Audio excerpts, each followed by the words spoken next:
diz a palavra do Senhor. E aquele sangue vos será por sinal nas casas em que estiverdes. Vendo eu sangue, passarei por cima de vós, e não haverá entre vós praga de mortandade, quando eu ferir a terra do Egito. Tá? A gente vai ver aqui nesse versículo, depois a gente vai prosseguir para os próximos. A gente vai ver aqui nesse versículo o Senhor determinando o amor dele e o proteger do Senhor. Era um dia de muita tristeza para um, mas felicidade para o povo de Israel. O Senhor determinara que naquela noite salvaria o povo de Israel através de um sangue. Qual era esse sangue? O cordeiro. Haveria uma morte naquele dia do cordeiro para ser colocado nos umbrais das portas daquele que aceitasse ser colocado. E a Bíblia vai dizer que o Senhor declara a Moisés e Arão, passe, né? Diga para passar o sangue. E quando eu passar por cima do Egito, a porta que tiver aquele sangue, ali não haverá morte. Não ferirei ninguém da casa. Então o Senhor trabalhava no coração deles um dia que, da mesma forma que ele salvaria o povo de Israel, quem não tivesse com o sangue do cordeiro, ali morreria o primogênito daquela casa. Né? Assim diz, né, a palavra do Senhor. Então Moisés está passando o sangue do cordeiro, mas eles estão alegres, porque o Senhor salvaria eles. O Senhor tiraria eles do Egito. Depois das mortes que haverá naquele dia, né, naquela noite, naquela madrugada, exatamente meia-noite, tá, irmão? Deus determinar até o horário. Você já parou para pensar nisso, que quando Deus determina o horário, é porque significa que, né, a partir daquele momento acabou. Isso também é para a nossa vida. A partir do momento que Deus determina algo na nossa vida, acabou. Amém? Vai acontecer. Então, Deus está dando uma ordem que o sangue esteja nas casas. Aqui você não vai ver, tá, irmão? Você não vai ver que Deus dizendo só na casa de Israel. Talvez muitos egípcios que escutaram, porque pensa bem comigo. A gente está falando de um Deus poderoso. De um Deus que está quebrando, né, enigmas dentro do Egito. Cada praga colocada no Egito, irmão, tem uma simbologia. Cada praga que foi colocada pelo próprio Deus, era o próprio Deus quebrando o poder dos deuses do Egito, porque tinha Deus representando as pragas. Então, Deus ele está trazendo o poder e o povo está vendo, tanto os egípcios como o povo de Israel. Então, no momento em que Josué, né, Arão, Moisés está dizendo, Deus vai passar e vai matar os primogênitos. Aquele que tiver com sangue no portal da casa, né, ou na tenda, porque dependendo do local, né, alguns eram tenda, e outros já tinham casas como era no Egito, tá? De barro, de tijolo, não sei como é que era. Mas a Bíblia vai dizer que quando começaram a falar isso, com certeza, tanto pessoas do Egito, como escravos que viviam, como servos do Egito, com certeza pediram pelo sangue. Clamaram pelo sangue. Sabe, irmão, o faraó, o povo dele, o exército dele, desprezaram a Deus. O amor de Deus, o poder de Deus. Porque se o Egito tivesse deixado o povo de Israel ir no primeiro dia, teria mudado muita coisa. Mas a Bíblia vai dizer que muitos aqui foram salvos.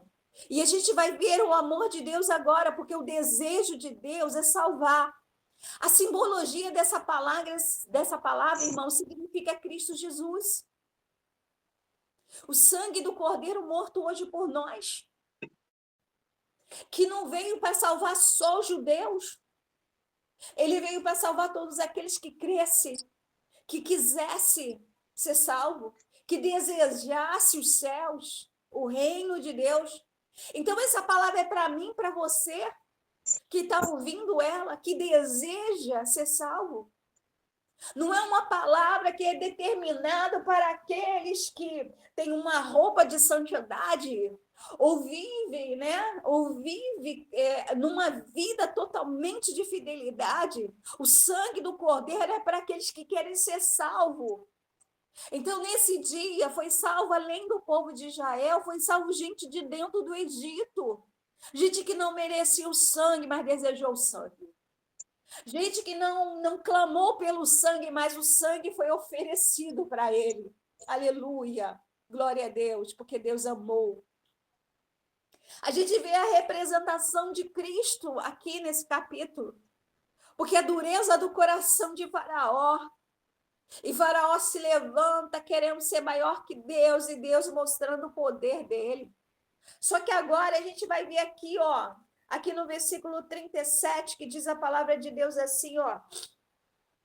Assim partiram os filhos de Israel de Ramassés para Sucote, coisa de 600.000 de pé, somente de varões, sem contar os meninos. Estão falando de homens, tá?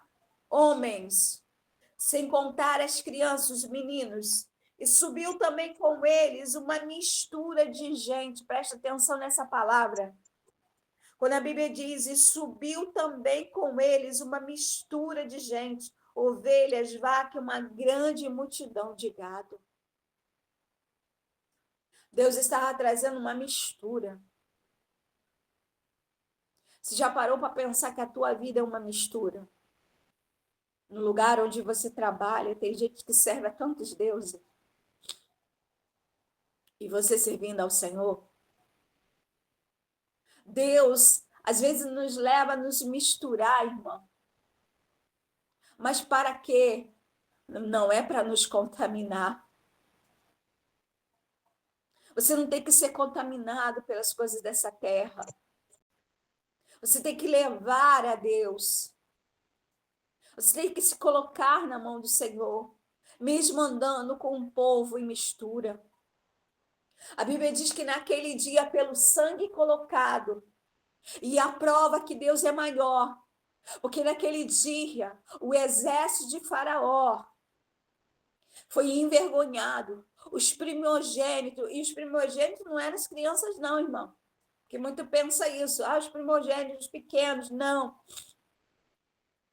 Os primogênitos são os filhos que nasceram primeiro, homens, que naquele dia, talvez com 40, 50 anos, talvez com 30, 20 anos, veio a cair morto.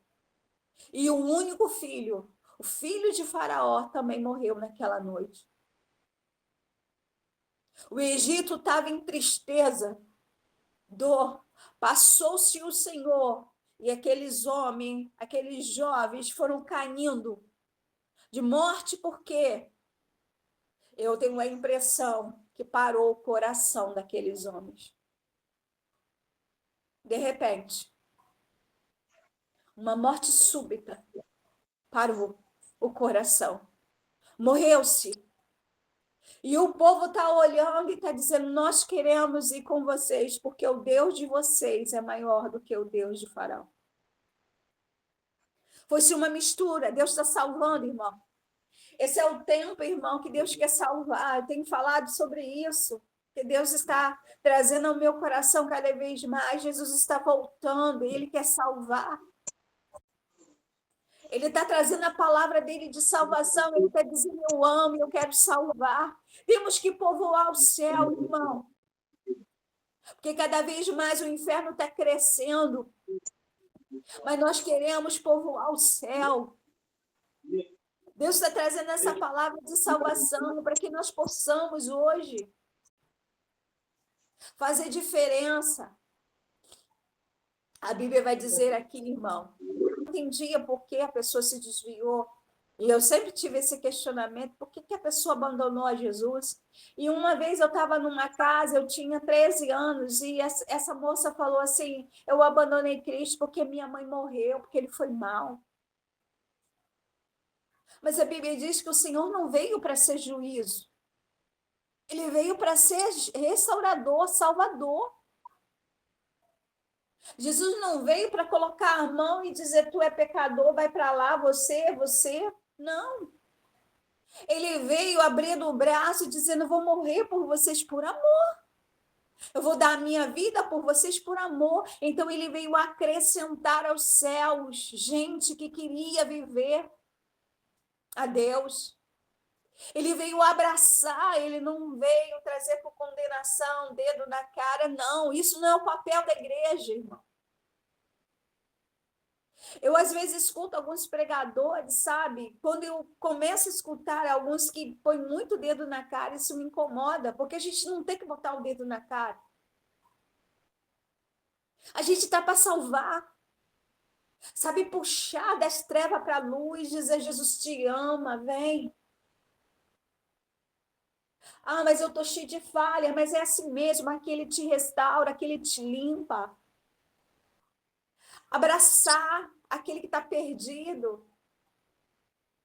Ter um olhar de misericórdia quando você vê alguém pecando e você ter misericórdia, porque poderia ser você no lugar daquela pessoa. Esse é o olhar que Jesus quer da igreja. Poderia ser eu. Eu estava escutando meu marido ontem falando de um rapaz que conserta o carro, né? E ele faz evangelismo sozinho. Ele pega, às vezes, quentinha, põe no carro e vai à noite dar, sabe, comida. E eu pensando nisso, eu falei, isso é obra de Deus, sabe? Amar o teu próximo como a ti mesmo. Esse é o tempo que Jesus está dizendo, eu te amo. Eu vim para salvar. Eu não estou aqui para julgar. Jesus não veio para julgar, irmão. Ele veio para salvar. Haverá um dia que o Senhor será o juiz. Aí não tem jeito. Sabe, eu me vejo nesse dia, como eu vejo todos que vão estar lá de cabeça baixa, porque vai ser um dia de muita dor, porque vai ser o dia do juízo. Mas hoje, irmão, o mundo está sendo colocado que Jesus é mau, que Jesus não presta, que a palavra é em vão, que a doença está aí, ele não cura. Mas nós que somos cristãos temos que levar o nosso Cristo, o nosso Redentor. Ele é o Cordeiro que morreu, o sangue precioso derramado na porta da tua casa por você, que resgata da mão do inferno. Glória a Deus, irmão, tem que ter alegria. Alegria na tua vida, para que você leve esse Cristo com alegria, para de ficar rancoroso, cabeça baixa, não. Jesus é o amor da tua vida, ele é a força que existe dentro de você.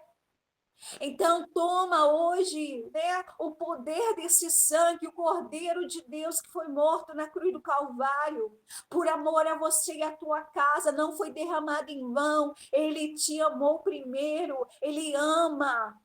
Ele não está desprezando a humanidade, como muitos colocam por aí.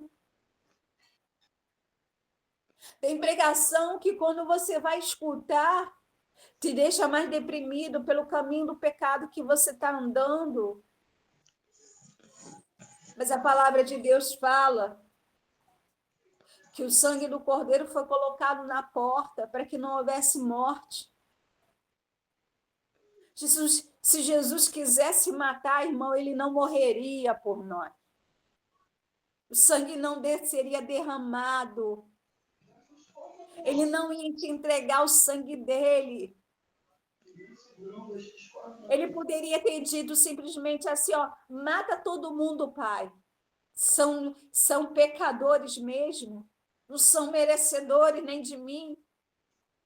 Mas ele olhou com um olhar de amoroso.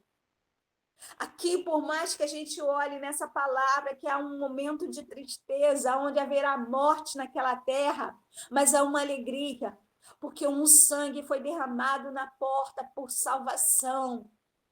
Há um novo caminho. É isso que nós temos que levar para o mundo. Jesus, ele ama, ele quer salvar, ele tem prazer na vida, ele quer povoar os céus, para isso que ele veio. Ele disse: meu pai está construindo muita morada. Eu vou preparar morada para vós. Ele está alegre com isso. Então, a salvação aqui não é como o mundo mostra, que para servir Jesus você tem que ser cabisbaixo, deprimido, entristecido, porque acabou tua vida. Muitos pensam isso. Eu conheci a pessoa que dizia assim: não, eu vou viver a minha vida toda, depois eu aceito Jesus, porque achava que aceitar Jesus seria deixar todo o prazer da carne para trás.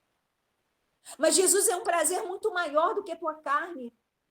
A alegria de servir Ele vai compensar tudo que você deixou para trás. Você vai ter alegria muito maior do que você imagina. Ah, mas eu vou ter que parar de beber, eu não vou poder sair, eu não vou curtir a noitada. Aí, irmão, quando o Espírito Santo de Deus vem na nossa vida, no nosso corpo, vale mais do que qualquer noitada nessa terra. O prazer de ter a presença dele, que quase estremece os nossos ossos quando ele entra. Aleluia. Glória a Deus. A gente não está só, a gente está pensando e falando com ele na nossa mente, e ele está nos respondendo, porque ele é dono da nossa alma. Aleluia. Ele te olha você dormindo, enquanto você dorme, ele te protege. Glória a Deus. Os projetos que ele tem para você é muito maior do que você imagina. Você talvez tenha feito projeto, não, porque eu vou estudar, vou fazer isso, vou fazer aquilo, e ele está declarando: eu vou fazer isso na sua vida. Você não sabe como vai ser ela. Eu conheci jovens que falavam isso para mim e ficava assim: eu não sei o que vai ser do meu futuro, eu tenho medo do meu futuro, o que eu estudo, o que eu faço? E eu falei assim: tenha paz no teu coração, Jesus já te viu no futuro. Confia nele. Dá para ele a direção da tua vida e você vai ver. Irmão, que maravilhoso é esse Deus, que maravilhoso é o sangue de Cristo, que abriu os céus para nós. Isso é salvação, irmão. É essa salvação que você tem que levar. Você não tem que levar um Jesus duro, de juízo, porque ele não é juiz hoje, irmão. Ele é salvador. Ele quer ser proprietário da sua vida. Ele quer ter a chave do teu coração.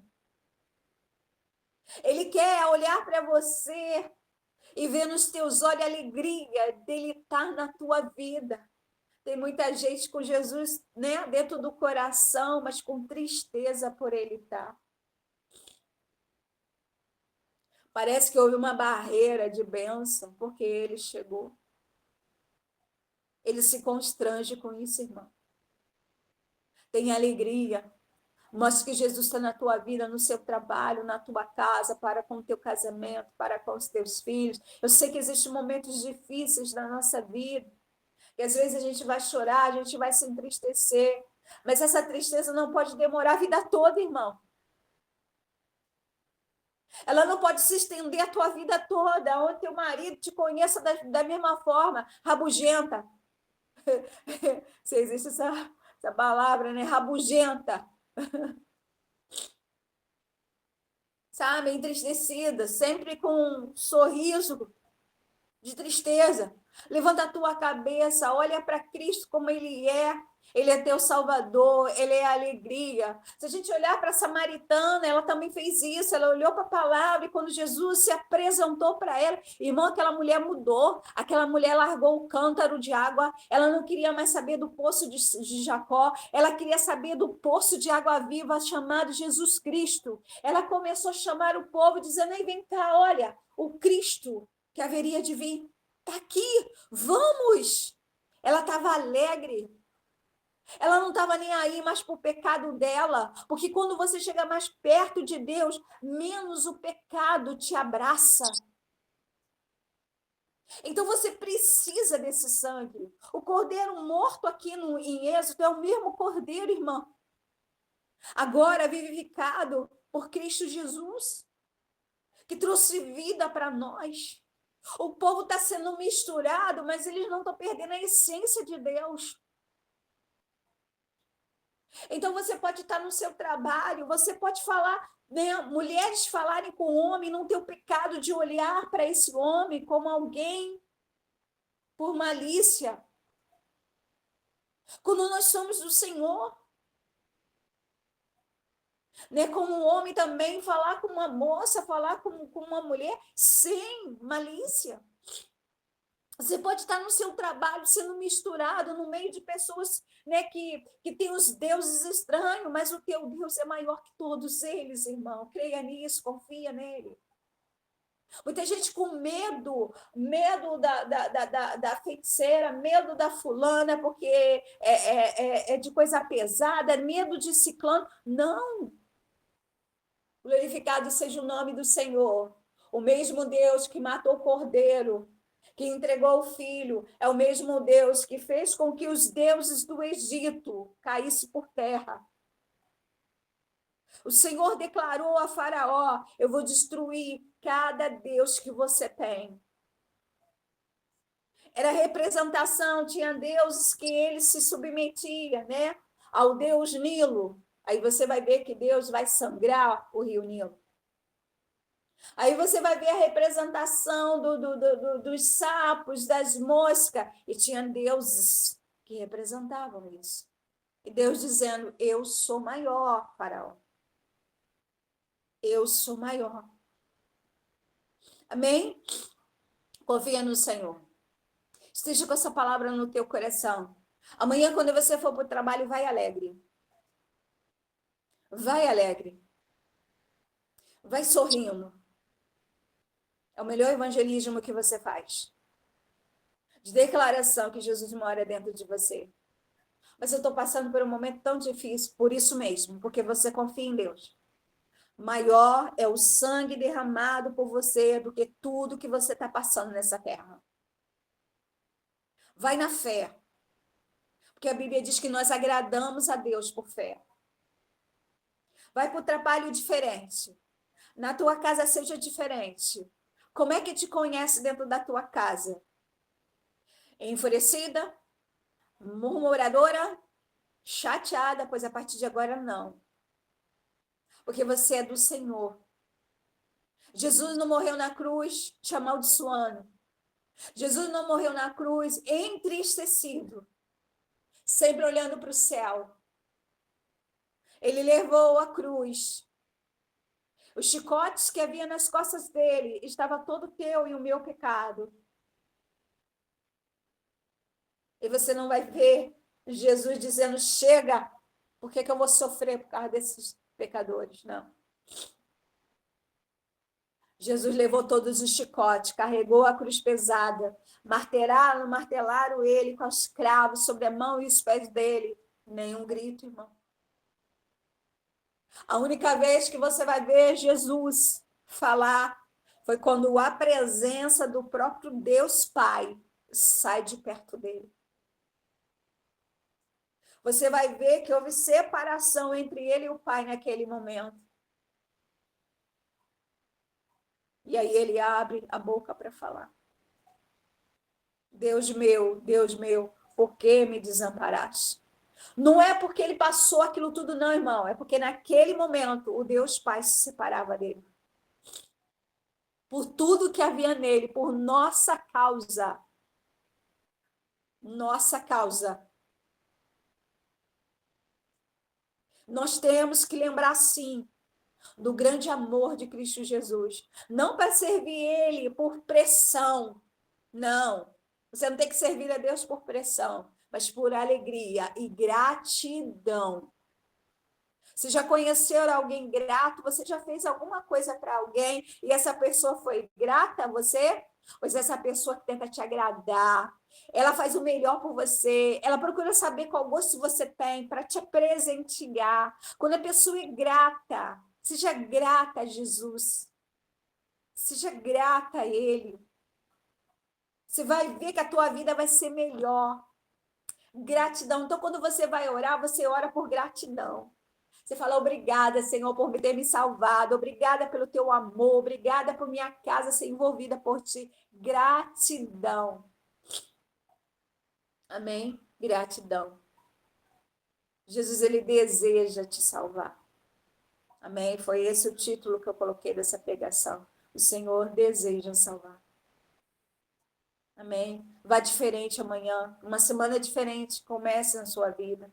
Pare de fazer como o diabo quer, levando Jesus como um cargo e como uma carga na tua vida. Não. Leve ele com prazer, com gratidão, com alegria. Com alegria. Amém? Leve com alegria. Como algo precioso. Amém? Seja no seu trabalho, seja na sua casa, seja no seu casamento. Né? Como mostrar Jesus no meio do casamento? Faz o seu marido rir um pouco. Brinca com ele. Se a tua história toda nesse casamento foi de chateação, né? Faz algo diferente. Faz ele rir. Converse. Mostre a importância que Jesus tem para contigo, que você dá importância também para ele. Dá mais alegria. Faz algo novo. Jesus, ele quer mudar, irmão, a história. Jesus, ele tem prazer de mudar a história. Todos que chegaram perto de Cristo mudaram a história. E ele quer fazer isso também na tua vida. Amém? Que essa palavra seja por bênção hoje na sua história e na sua vida. Em nome de Jesus.